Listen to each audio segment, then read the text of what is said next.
What's up guys, Matt here with J&RS. Thanks for joining me. Today I'm going to show you how to install an interior door. Make sure you stick around because I'm going to show you the whole process step by step. And I got some really cool tricks on installing casing, so don't want to miss that.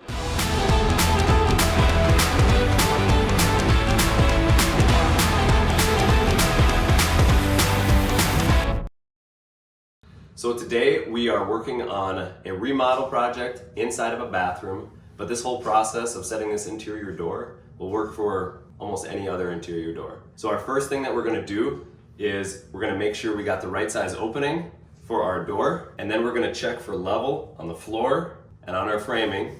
And the other thing that you wanna watch out for is there any obstructions on the side that you need to account for your trim? So you need to know how wide your trim will be. Sometimes there's vanities in your way, countertops. Other times, you might have a tub that might be in your way. We don't have anything in our way now, but it's always good to be aware of this.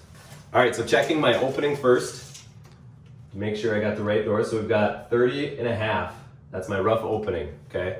So that should fit a 28-inch door. Now that's the size of the door, 28 inches. My jambs outside will be wider. So that's 29.25. So that gives me between 29.25 and 30.5, an inch and a quarter of extra space total, which will be about 5/8 on each side that I have to work with. So now what I'm gonna do is I'm gonna check for level, for plumb, rather, and see how good my framing is, because my extra play is only valid for what's plumb. So right now it looks like this side of the framing is tipped this way just a little bit. So that means this is my closest point. I can't factor in this up here because it's gotta be from this lower point on. So now I'm gonna check this side. Okay, and it looks like this is the opposite. So basically my framing is just a little bit wider at the top than it is on the bottom. So I want to go off of the bottom now when I factor in how much extra space for shimming I have on each side. So now what I'm going to do is I'm going to shim out my hinge side, and I know that this door, I've got the right door, opens into the bathroom towards the tub. Got your light switches on the side right when you walk in. So my hinge side is going to be this side. So I'm going to mark out my hinges. I'm going to measure off of my jamb and mark out where those hinges go. And that's where I'm going to put my shims. The next thing I'm going to do is I'm going to check my floor for level. And the way that I do that, instead of leveling the floor, because there could be humps in the floor or dips, so all I'm going to do is I'm going to measure up to really any number. I like to go to a number that's kind of right in my face, that's easy to see. I'm going to go with 60 inches, 5 feet. Okay, and I'm going to do the same number on this side. Okay, so now what I'll do is I'll see how level I am between those 2 points. And it looks like our floor is out of level, a fair amount here. So I'm going to bring one side down to level. And as soon as I get it right where I want it, I'm going to make a mark on this side. And now, what this tells me is that this side of the flooring is the difference of this higher than this side. So this jamb will sit, if I throw this in just like this, that jamb will sit high on this side. So in order to correct that, we gotta drop that side down. So that's the side we gotta cut off the bottom of that jamb. And we're gonna do it this exact distance. And that'll drop it right down to perfectly level. 3/16. Okay. Tree sitting. So I'm going to measure down from the top. So my number is, this full length is 81 11/16. So I'm going to take 3/16 off of it. So that comes out to 81.5.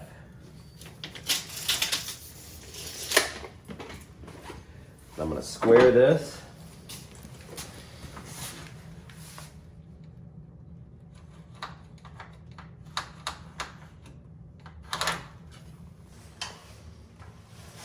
All right guys, so I've got my line squared with, I'm taking 3/16 off.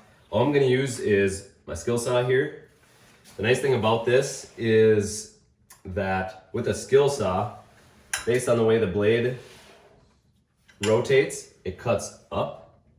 So when we cut from the back side, it actually has a much cleaner cut on this face of this jamb.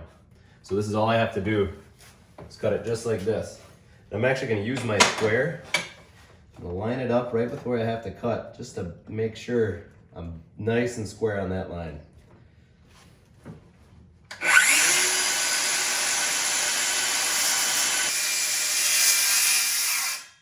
Okay. So now what I'm going to do is, since I cut my my hinge side off, I waited till now to measure where my hinges land. And it just has to be kind of a general area, but we want it pretty close. The hinges are give or take 3 inches. Looks like I'm about 10 inches, 41 inches, and 72 inches. 10, 41, 72. So now I'm gonna take those numbers over to my hinge side. I'm gonna mark them out. Doesn't have to be perfect. Just want it in that general area. 10, 41, and 72. These are the most important pieces to shim because they're right where the hinges are. We want to make sure we have support and structure there. I'm actually going to add my shims to this before I set the door, and I'm going to shim this nice and level so I can just bang that door right against those shims, and that side will be nice and plumb. Level plumb, it's all the same, huh? Don't. That's what it'll be in the comments section too. All right, so I got these blocks here. These are just actually pieces of casing, and these will be used as my shim instead of stacking a bunch of shims. I'm going to start with these. And you can do that with, depending on how much space you have, you can do that with any sort of plywood. We usually will use scrap plywood, 1/2 inch, 3/4, depending on how much room we need to make up for. And the way I'm going to start this is, I know that I'm a little out of level. I'm going to shim on the bottom, and the reason is because we are leaned this way a little bit. So if I start with my block on the bottom, I'll be able to add more to my block instead of having to go less than my block. I just got an 18 gauge, my 18 gauge nailer with 1 1/4, 1.5 inch nails. Got a little nail from the old door. Make sure that's not in the way, so I'm just going to put that right in the center. I'm going to shoot that on.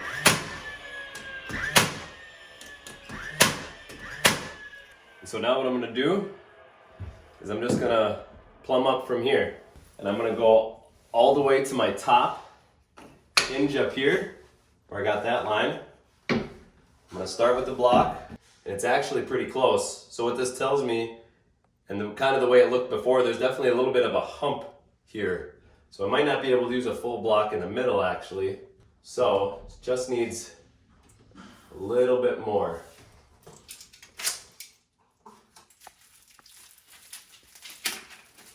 So I got my shims. And now I'm gonna actually I'm gonna shim out each side of this. The one thing you want to do when you're shimming this and you're holding your level, trying to get this plumb, when you shoot the nail into your shim, it's gonna flex a little bit. It might push in, so make sure you kind of press the level against it to see if there's any flex. So when you shoot your nail, you're still right where you want it to be.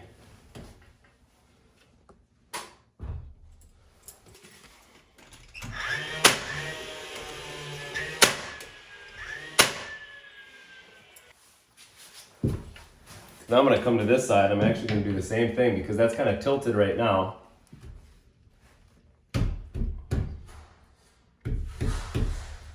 I'm staying to this side, throwing my shim back there.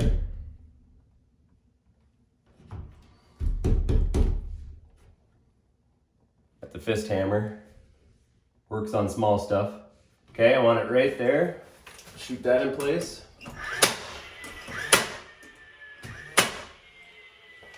All right, so now our top and bottom hinge spots are shimmed. So now what I'm gonna do is just fill in the middle. See if we can use full block here. Looks like it stands off just a little bit from that top one, which means that's pushing it away. So I'm gonna go to shims. So I got a bit of room to make up for here. So I'm gonna start with 4 shims. Holding this tight, and now I'm just gonna literally go right snug with the level, filling in that space in between. And make sure it's not pushing it off on that. Give it a little press to make sure when I press in, when I shoot these shims, that they don't compress too much, or if they do, I need to account for it. Looks like that's a little too much. Just make your adjustments till you get it right how you want it. Shooter it.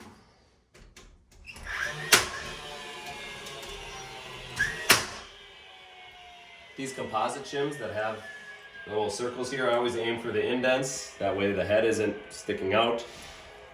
Seems to help avoid breaking the shims too. Now I don't have to set anything. All right, so now we're ready to set our door. All right, so I'm gonna take the door out of the jamb. You don't always have to do this, but for me, working by myself, it's a lot easier. So that's how I'm gonna start.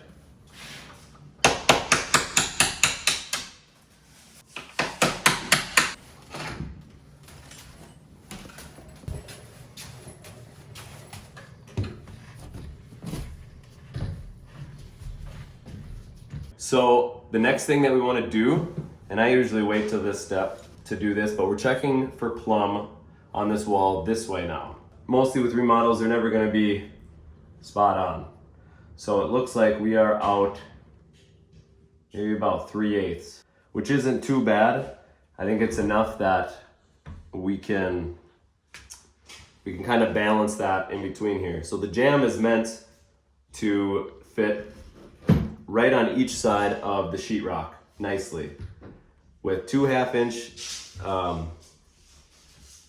slabs of sheetrock, we should be, with our typical 2x4 wall, we should be at 4 1/2 inches. 3 1/2 plus 1/2 inch plus 1/2 inch. So all standard jambs on a typical 2x4 wall are 4 9/16. It gives you that 16th of play. But when you're out, we want to set this door plumb. So we're gonna have to go one way or the other. So what we'll do is on the bottom, we might be in a little bit, depending on what it needs to do. So we'll probably be in a little bit. And then on the top, we might stick out a little bit, meaning sticking past the sheetrock or inside the sheetrock. And that'll affect our casing later, which you'll see. The other thing that you wanna factor in when you're thinking about that is, say it's a closet of a master bedroom, we want to make sure that the bedroom side of the closet looks fantastic. And on the other side, it's still going to look great, but we want it to be easier on the outside, easier to make look good on that side. So on this side, we got a hallway or a bathroom. Either way, doesn't really matter. There's not one side that's really more important than the other. So we're just going to factor it right in between. So on this one, I need to come out a little bit, so like I said, I'm going to bring that bottom in a little bit, and I'm going to bring that top out a little bit, but we'll get to that in a second. Here's my tools here. So I have an impact, 2 impacts and a drill. It makes it easier to have this much. Obviously, you don't need 2. You can get this all done with just 1. This just avoids me having to swap out the bit for the Phillips for the T25. So I got my Phillips, because I'm going to take off my hinges here. Now this has been the way that I install doors and have for a while. I like to install a construction screw behind the hinge, and then the hinge will also have a long, about 2 1/2-inch screw that replaces one of the small little screws, and that'll go into the framing as well.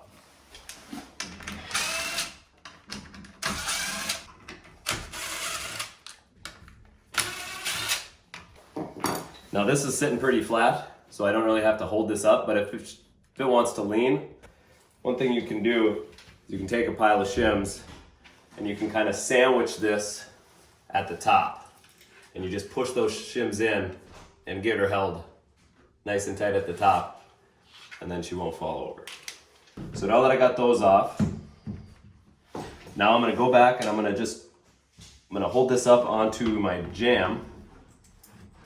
And first I'm gonna start with flush with my drywall, and I'm just gonna see what it looks like. I'm gonna pull it out till it's plumb. And it looks like we're out pretty far up top. So this is where I'm gonna do that balance. So I'm gonna bring it in a little bit on the bottom, still out a bit on top. I think we could still go in just a little bit more. This is about trying to find that kind of happy medium.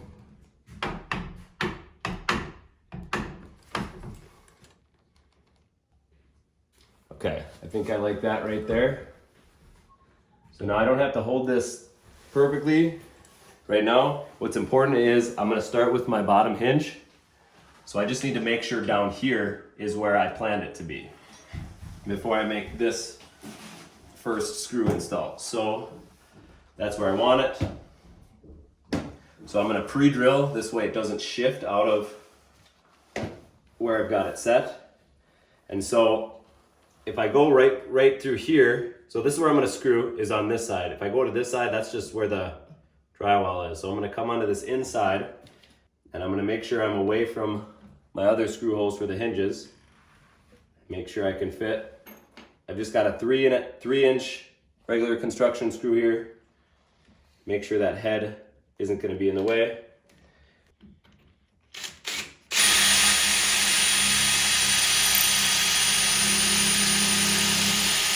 Now I'm gonna throw my screw in.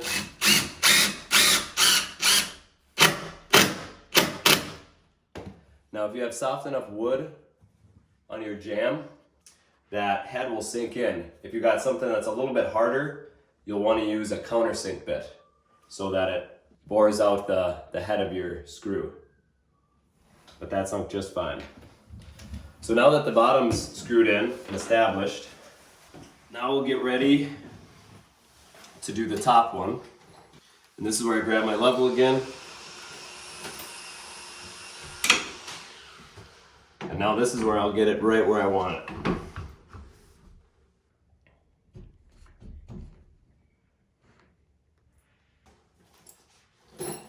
Okay, same thing, pre-drill. So now all I have to do, this middle one's right where it needs to be. So I know I just pre-drill and put in my screw.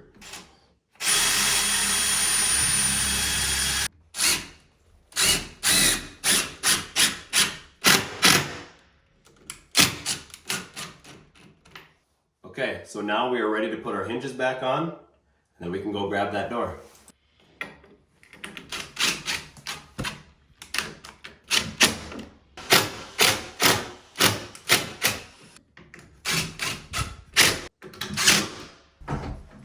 The way I always do it is I usually hold it with one foot and I kind of angle it in, and I always start with the top. That way it can hang from there. Like that.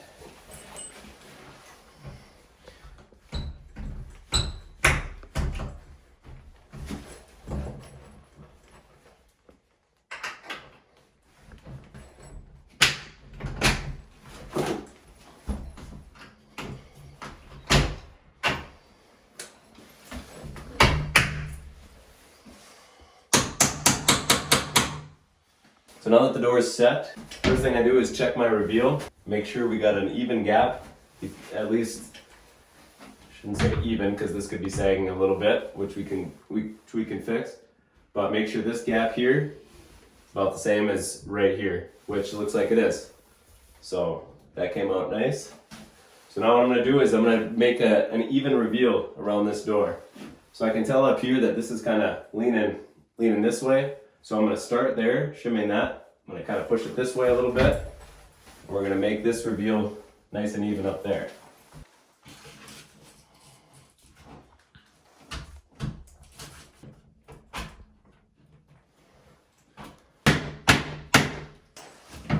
So that reveal looks good there. That looks good there.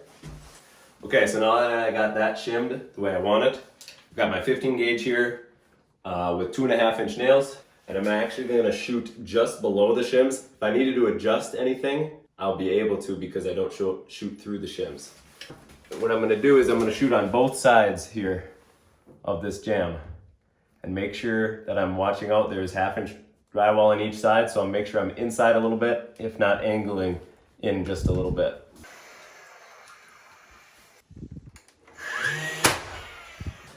Okay, so now I'm going to shim opposite of that. I'm going to make it nice and tight back here. Now we're not trying to push any which way. So I'm just going to get it nice and tight and then shoot it. Okay, so before I shoot this up here, just like we did on the other side, I want to establish where this is going to sit this way. So what I'm going to do is I'm going to shut the door and I'm going to look at what the reveal looks like on here on these stops. We don't want the door to hit on top and there to be a big gap on the stop on bottom. You'll have a kind of a rattle when it shuts if you do that, or vice versa. So in theory, this wall should be the same out of plumb, give or take, as this one. So we'll check that as well. And it looks like it is. So we will try to do the same thing. We'll try to do our balance. Bringing this out a little bit on top. Bringing the bottom in. But instead of going with perfectly plumb, I'm actually going to use the door stop. Now in theory, this door stop should be nice and plumb if everything is sitting right over here. It's like we're touching in the middle more so. Got a little bit of a gap on the bottom, a little bit on top. It looks like it needs to come in just a little bit on top. Okay, I like that.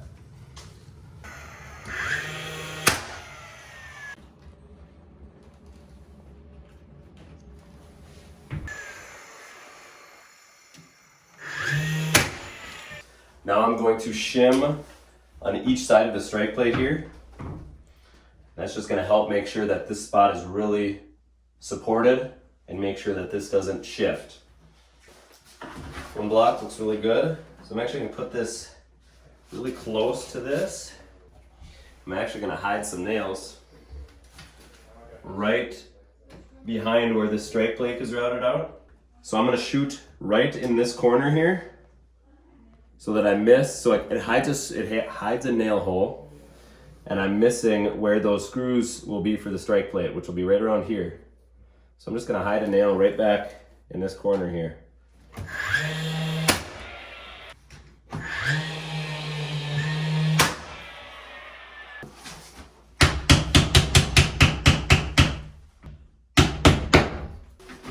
All right, so this reveal is looking really nice right now.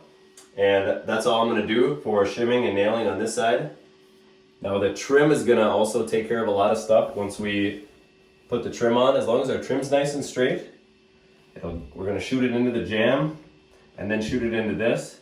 So unless my jamb has kind of a bow here one way or the other, I'm not going to shim this again. If this is looking pretty good, that's fine. If this needed to go one way or the other, I would throw a shim in there and another nail. But this is just fine like this. The trim is going to be attached and it's going to be nice and solid. So now what we're going to do, we're going to check our top. Got a pretty big gap here, but our trim is 3 inches, so it should go just above this, which will be nice. But we want to make sure that we get this nice and solid. So we're going to put one more right in the middle here, and we'll be ready. We can shoot it.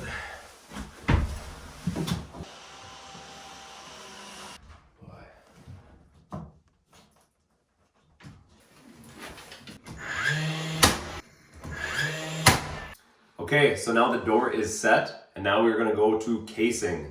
So, like I said, this is a little bit of a unique situation, but I think it'll be a great learning experience.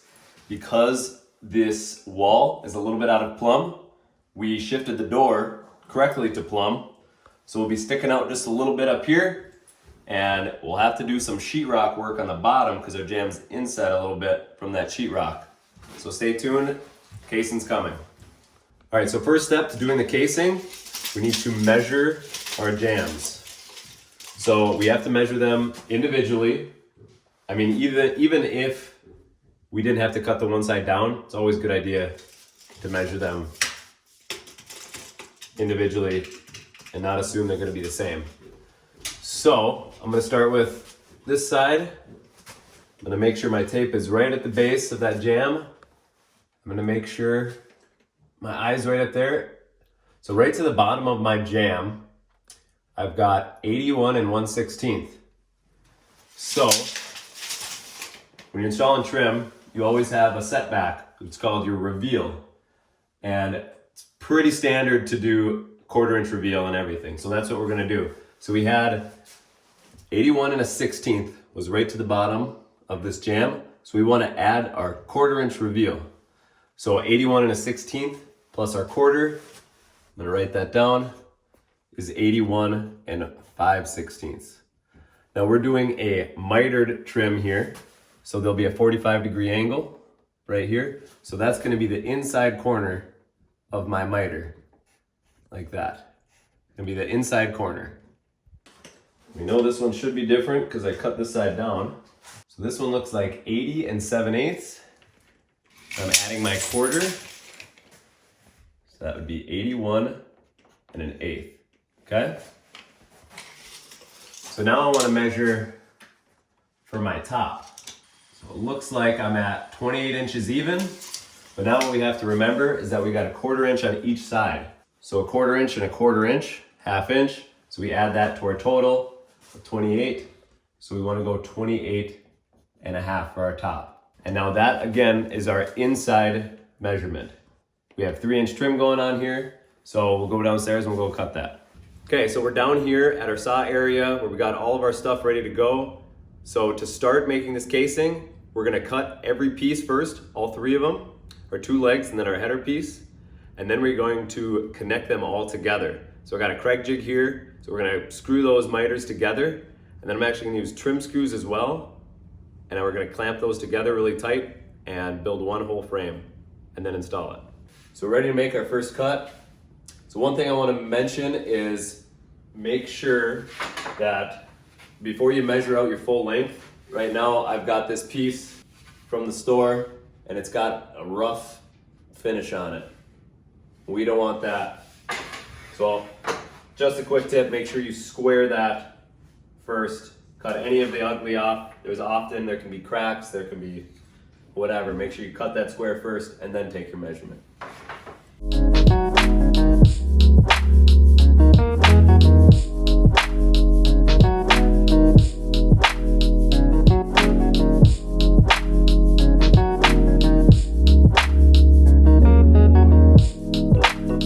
Okay, we have all of our pieces cut here. We've got our 2 legs, we got our top. They're all mitered together here. So now what we're going to do is build this together. We're gonna make this into one solid frame. What that's gonna do is ensure the longevity of this joint so it doesn't separate and it always looks good. What we're gonna do, we're gonna flip these over. I'm gonna start with the Craig jig. One of my favorite tools right here. I'm gonna do 1 pocket hole towards this inside corner, right about in here, okay?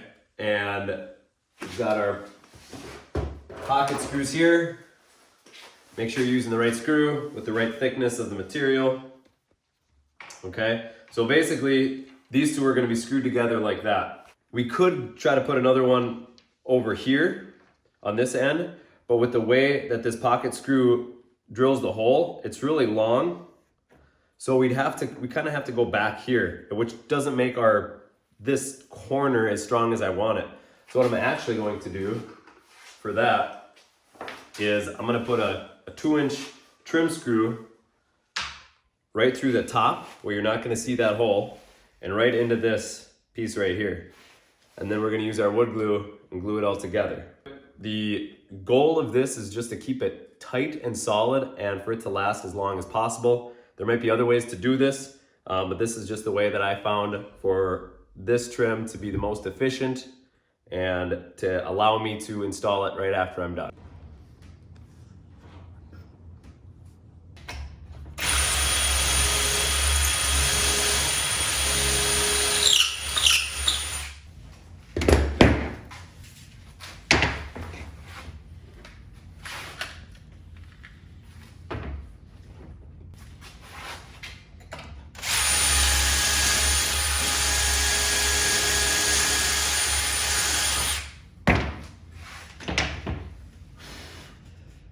So I got my pocket hole drilled right there for my inside corner. I got my clamp ready. But first I'm gonna glue it.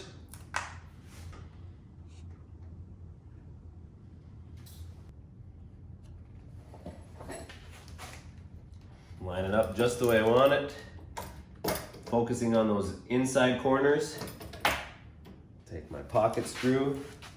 This is a 1-inch pocket screw because we have 1/2-inch material here. 9/16 rather.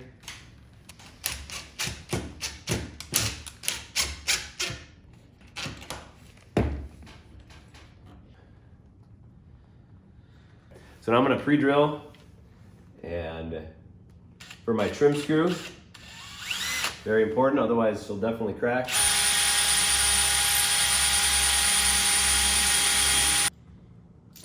So I got my 2-inch trim screw.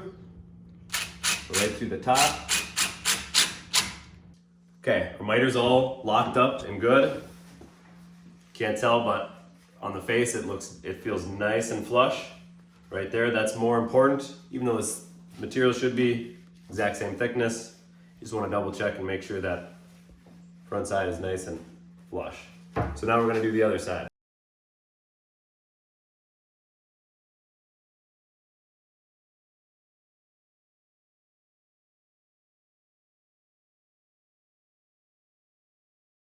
All right, trim's all put together, so now we're ready to install.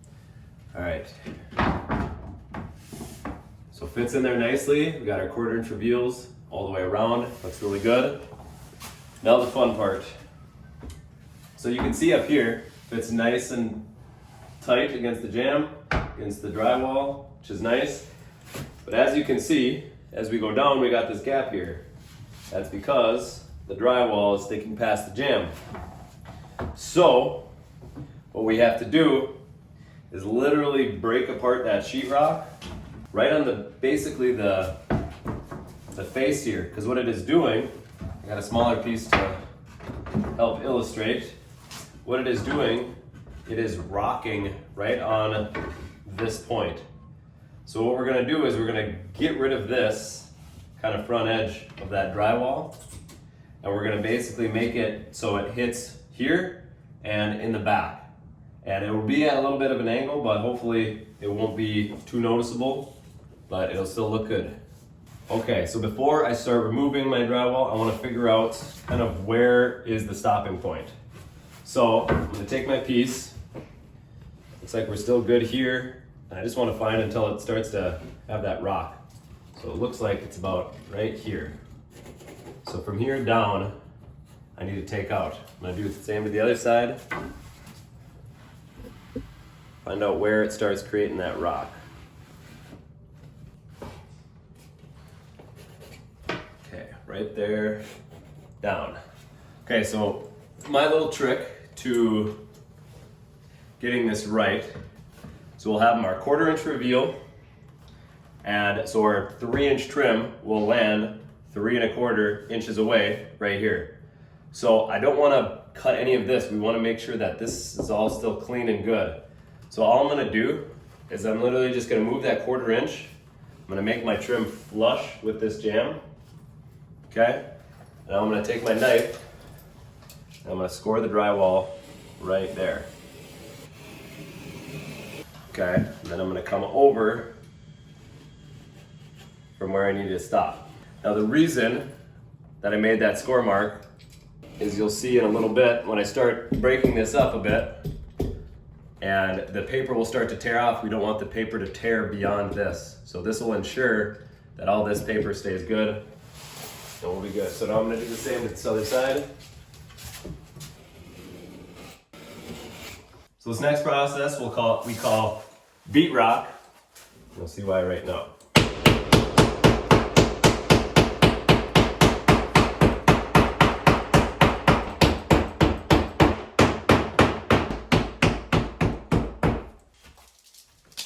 Quite the mess, but we're gonna clean it all up. Now, when I put this on here, the only points that it hits are the jamb up here and the wall back here. So now that corner is no longer in the way, and we'll be good to install.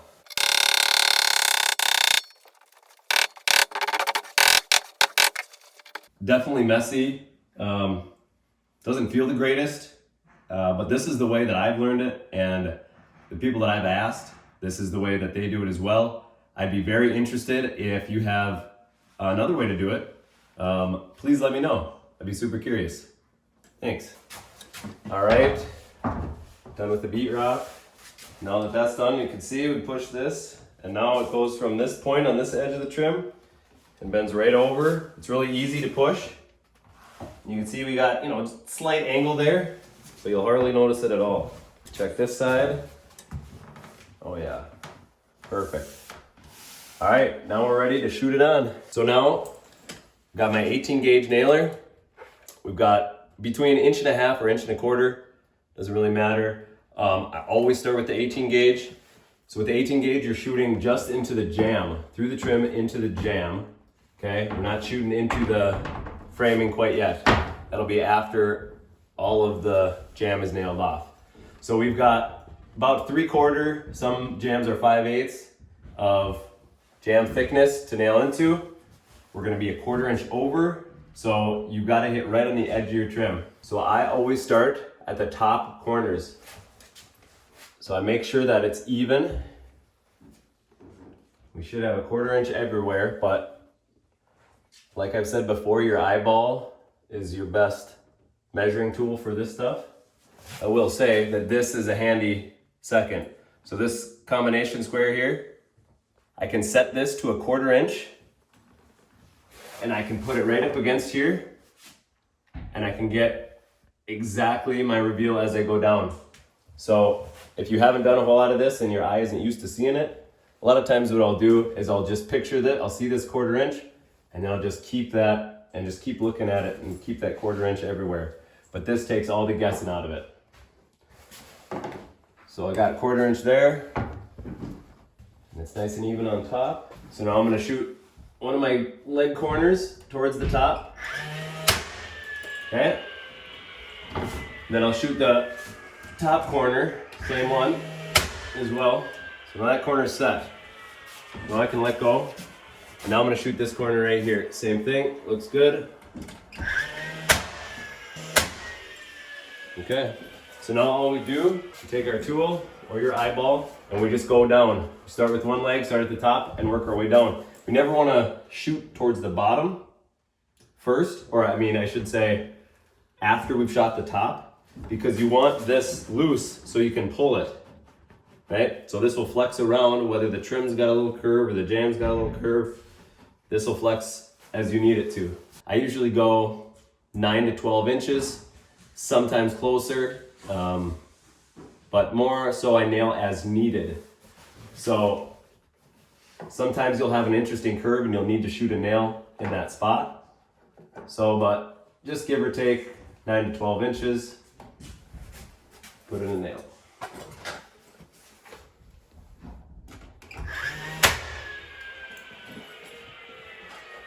And using this just takes all the guesswork out of it.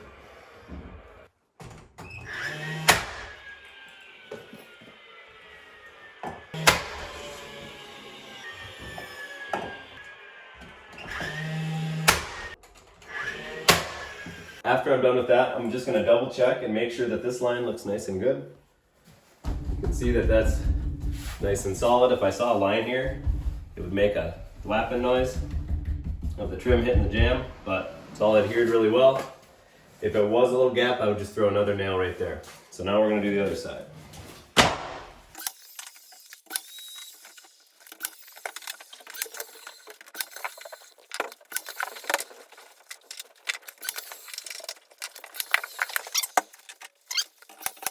Okay, so now the jamb is all nailed off.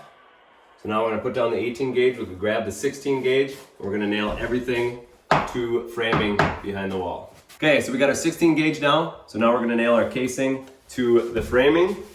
So I've got 2-inch nails here. You just wanna make sure you have about 1 inch of penetration, if not a little more, into your framing. So we got 1/2 inch drywall, 1/2 inch trim. So we got 2-inch nails, that'll be 1 inch into the framing. So in this case, what I'm gonna do is I'm gonna start on the bottom. Now, it's kind of the same thing with 16 gauge nail. You just kind of do it as needed. Usually mine are more like 18 to 24 inches apart. But I always start at the very bottom, and it should be framing literally like right behind this. But I'm kind of gonna look as I do this, and I'm gonna push and see this gap. Kind of go as needed, but at least 18 to 24. And then as we get to the top here, towards this miter, you remember, you can see we got a little gap here, it's not too much. Remember, we had to tip this jamb out a little bit and push the bottom in a little bit. So that created this little gap here. So now if I push on this and it goes, then I'll shoot it. But you gotta be careful for this miter. This miter is glued, screwed. If that was a bigger gap, then what I would do, and I don't think I'll have to do it to the other side, but I'd put a shim behind it, okay? And then I would shoot away from the shim, and then I would cut that shim there, and I would basically push that shim in and hide it. And what that does is it keeps it out and keeps this miter nice and tight and flat. And then we would use our caulk, our color match caulk, and go right up to that gap. So, but this looks like it'll sit nicely. Okay. There you go. Now this side looks good too, so I can just nail this. I don't like to get too close to that miter. That miter is strong as it is, so I just kind of keep a little bit away from it. I don't want to disrupt it with my nails.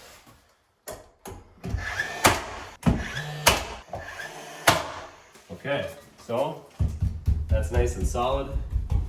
You'd be able to hear, like I said before, some bouncing if it wasn't hit well. So it's hit good. All right guys, so it's all attached, it's all done. The next steps that we got to do is fill the nail holes, sand it, repaint it, and it's done. So thanks for following along. Appreciate you watching this video. If you have any questions, please be sure to leave them in the comments below. And don't forget to like and subscribe so you never miss another video. My name's Matt with J&RS. We'll see you next time.